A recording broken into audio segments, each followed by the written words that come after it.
दुनिया का एक ऐसा युद्ध जिसकी किसी ने कल्पना भी नहीं की थी। एक ऐसा युद्ध जिसमें 37 देशों ने भाग लिया था।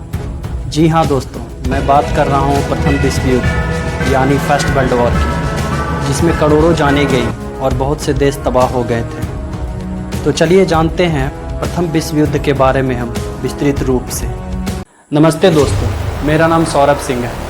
प्रथम विश्व युद्ध को समझने के लिए हमें इसको 3 भागों में बांटना पड़ेगा। पहला, रीज़न ऑफ हैपनिंग यानी क्यों ये युद्ध हुआ, क्या कारण था इस युद्ध के पीछे। दूसरा, इवेंट्स यानी क्या क्या घटित हुआ इस युद्ध में। तीसरा, कॉन्सिक्वेंसेस यानी क्या परिणाम निकला इस युद्ध का, क्या प्रभाव छोड़ा इस युद्ध ने पूरे दुनिया में और यूरोप महाद्वीप पे। प्रथम विश्व युद्ध के पीछे कई कारण सम्मिलित थे, जैसे साम्राज्यवादी प्रतिस्पर्धा, विरोधी गुटों का उदय, सैन्यवाद और औद्योगिक क्रांति, उपनिवेशीकरण की दौड़, बाल्कन स्टेट्स की प्रॉब्लम्स और लास्ट में तत्कालिक कारण। साम्राज्यवादी प्रतिस्पर्धा। 20वीं सदी से पहले पूरे यूरोप में बहुत बड़े बड़े साम्राज्य उपस्थित थे, जैसे the great Britain, France, Italy और रूस। इन्हीं साम्राज्यों के बीच एक नए साम्राज्य का उदय हो रहा था, जिसका नाम जर्मन साम्राज्य था। जर्मन साम्राज्य के उदय या जर्मनी के एकीकरण के पीछे एक व्यक्ति का हाथ था, जिसका नाम ओटो वन बिस्मार्क था। जर्मनी का एकीकरण 1870 में हुए फ्रांस और प्रसा युद्ध के बाद हुआ था। इस युद्ध को सेडोन का युद्ध बोला जाता है। इस युद्ध में फ्रांस की हार हुई थी और इस युद्ध के बाद प्रसा, जो जर्मनी का हिस्सा था, और फ्रांस के बीच 1871 में फ्रैंकफर्ट की संधि हुई थी। इस संधि के बाद ही 1871 में जर्मनी का एकीकरण हुआ था। इस युद्ध में मिली हार के कारण फ्रांस जर्मनी का कट्टर दुश्मन हो गया था। जर्मनी में औद्योगिक विकास अपने शिखर पर था, जिसके चलते जर्मनी ने लोहे और इस्पात के उत्पादन में ब्रिटेन को भी पीछे छोड़ दिया था।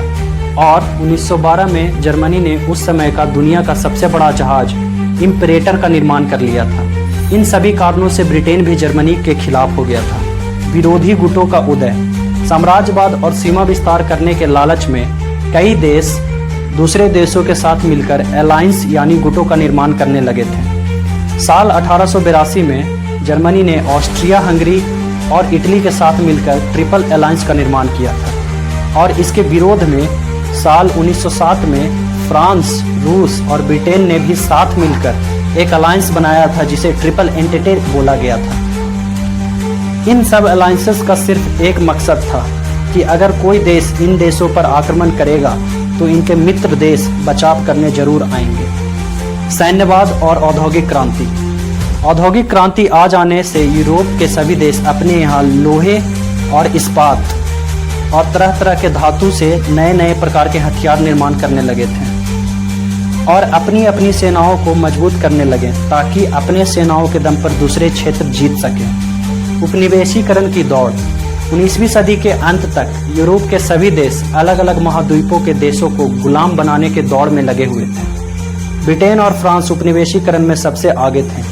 उन्होंने एशिया और अफ्रीका के कई देशों को गुलाम बनाया हुआ था और इस उपनिवेशीकरण की दौड़ में जर्मनी बाद में सम्मिलित हुआ, जिसके चलते अन्य देश जर्मनी के बढ़ते ताकत को दबाना चाहते थे। Balkan states problem. बाल्कन इलाके के देश जैसे बोस्निया, बुल्गारिया, रोमानिया, सर्बिया, ये सब तुर्की साम्राज्य के अधीन थे। लेकिन 19वीं सदी में तुर्की साम्राज्य कमजोर पड़ने लगा था, जिसके कारण यूरोप के 6 महाशक्तिशाली देश Britain, Germany, France, Austria Hungary, रूस और इटली बाल्कन प्रायद्वीप के देशों को अपने अधीन करना चाहते थे। इन देशों में रूस सबसे आगे था। उसने सर्ब स्लाव नामक आंदोलन को बढ़ावा दिया था। स्लाव जाति के लोग तुर्की और ऑस्ट्रिया हंगरी के अनेक क्षेत्र में रहते थे और इसीलिए इस आंदोलन के बाद ऑस्ट्रिया हंगरी और तुर्की रूस के कट्टर शत्रु हो गए। जर्मनी तुर्की देशों का मित्र था, इसलिए इनडायरेक्टली जर्मनी भी रूस का शत्रु बन गया था। इन सभी कारणों के चलते पूरा यूरोप एक बारूद के ढेर पर बैठा हुआ था। बस देर थी एक जलते हुए माचिस लगाने की, और इस बारूद के ढेर में माचिस लगाया एक व्यक्ति ने, जिसका नाम गैब्रिलो प्रिंसेप था। गैब्रिलो प्रिंसेप सर्बिया के एक ऑर्गेनाइजेशन जिसका नाम ब्लैक हैंड था, उस ऑर्गेनाइजेशन का सदस्य था। इसने 28 जून 1914 में ऑस्ट्रिया देश के राजकुमार आर्कड्यूक फ्रेंच फर्डिनेंड और उसकी पत्नी को बोस्निया देश की राजधानी सेराजेवो में गोली मारकर हत्या कर दी। ऑस्ट्रिया ने अपने राजकुमार की हत्या के लिए सर्बिया देश को जिम्मेदार माना और 28 जुलाई 1914 में उसके विरुद्ध युद्ध की घोषणा कर दी। इस प्रकार प्रथम विश्व युद्ध की शुरुआत हो गई। तो अभी तक हम लोगों ने जाना कि क्यों और कैसे प्रथम विश्व युद्ध की शुरुआत हुई थी, और अब हम लोग जानेंगे प्रथम विश्व युद्ध में क्या क्या महत्वपूर्ण घटना हुई थी, क्या क्या महत्वपूर्ण घटित हुआ था उस युद्ध में। तो चलिए शुरू करते हैं। इवेंट्स। 28 जुलाई 1914 में युद्ध शुरू होते ही यूरोप के अधिकांश देशों ने अपने अपने दल यानी ग्रुप्स चुन लिए थे और इस प्रकार पूरे यूरोप में 2 ग्रुप्स बन गए थे। पहले ग्रुप का नाम था केंद्र शक्तियाँ यानी सेंट्रल पावर्स, जिसमें जर्मनी, ऑस्ट्रिया हंगरी, बुल्गारिया और ओटोमन एम्पायर सम्मिलित थे। दूसरे ग्रुप का नाम था मित्र राष्ट्र यानी एलाइज पावर, जिसमें रसिया, सर्बिया, फ्रांस, ब्रिटेन और अमेरिका जैसे देश सम्मिलित थे। 28 जुलाई 1914 में जैसे ही ऑस्ट्रिया ने सर्बिया देश पर हमला किया यानी आक्रमण, वैसे ही रूस सर्बिया देश की मदद के लिए इस प्रथम विश्व युद्ध में उतर गया। रूस के युद्ध में आते ही जर्मनी भी युद्ध में ऑस्ट्रिया की तरफ से सम्मिलित हो गया और 1 अगस्त 1914 में रूस के खिलाफ युद्ध की घोषणा कर दी। जर्मनी को लग रहा था रूस की मदद कोई दूसरा देश नहीं करेगा, लेकिन रूस ट्रिपल एंटिटी का सदस्य था जिसमें फ्रांस और ब्रिटेन भी शामिल थे। इसीलिए फ्रांस और ब्रिटेन को भी रूस की तरफ से युद्ध में सम्मिलित होना पड़ा। इस बात की जानकारी जब जर्मनी के राजा कैसर विल्हेम को हुआ, तब उन्होंने 3 अगस्त 1914 में फ्रांस के खिलाफ भी युद्ध की घोषणा कर दी। लेकिन फ्रांस पर हमला करने के लिए जर्मनी को बेल्जियम देश से होकर गुजरना पड़ता, क्योंकि जर्मनी और फ्रांस के बीच बेल्जियम देश स्थित था। इसीलिए जर्मनी ने 4 अगस्त 1914 में बेल्जियम देश पर हमला किया। इस युद्ध में बेल्जियम के 20 से 30 हज़ार सैनिक मारे गए थे और इसके बाद 20 अगस्त 1914 में पूरे बेल्जियम पर जर्मनी ने कब्जा कर लिया था। इस लड़ाई को लीज की लड़ाई के नाम से जाना जाता है।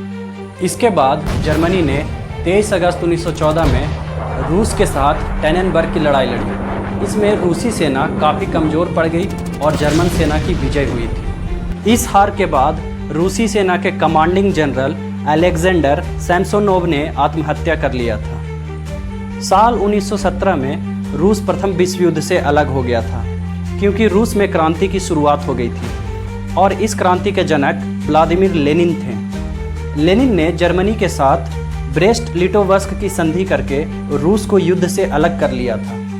रूस के प्रथम विश्व युद्ध से अलग हो जाने से जर्मनी काफ़ी खुश था।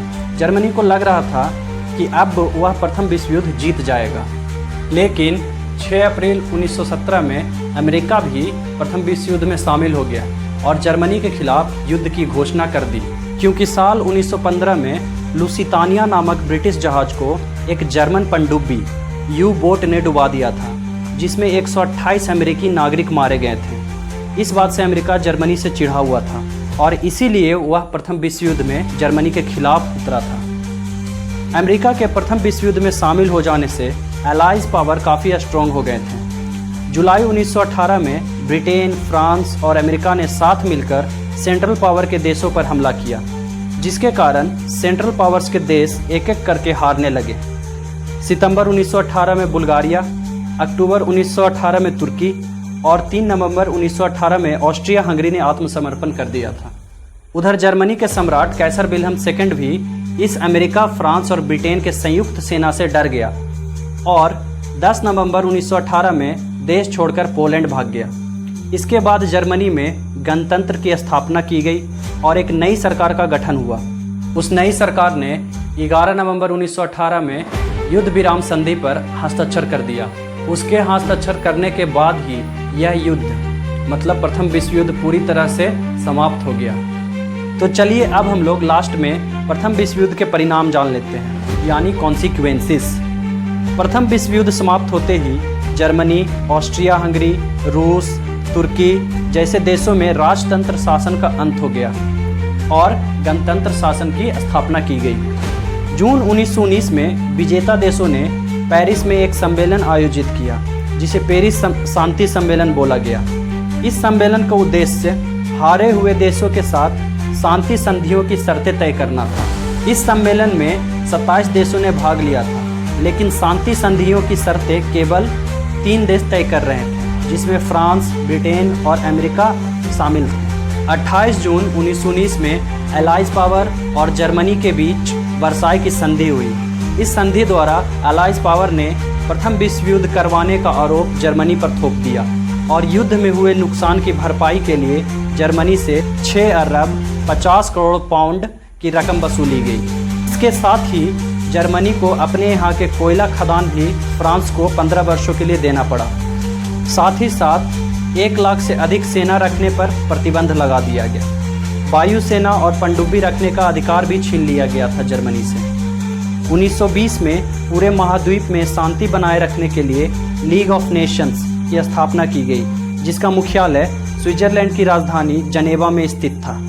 तो ये थी प्रथम विश्व युद्ध की पूरी कहानी। आई होप आप लोगों को समझ में आई होगी। अगले वीडियो में हम लोग जानेंगे कैसे वर्साई की संधि सेकेंड वर्ल्ड वॉर का कारण बना। तब तक के लिए धन्यवाद।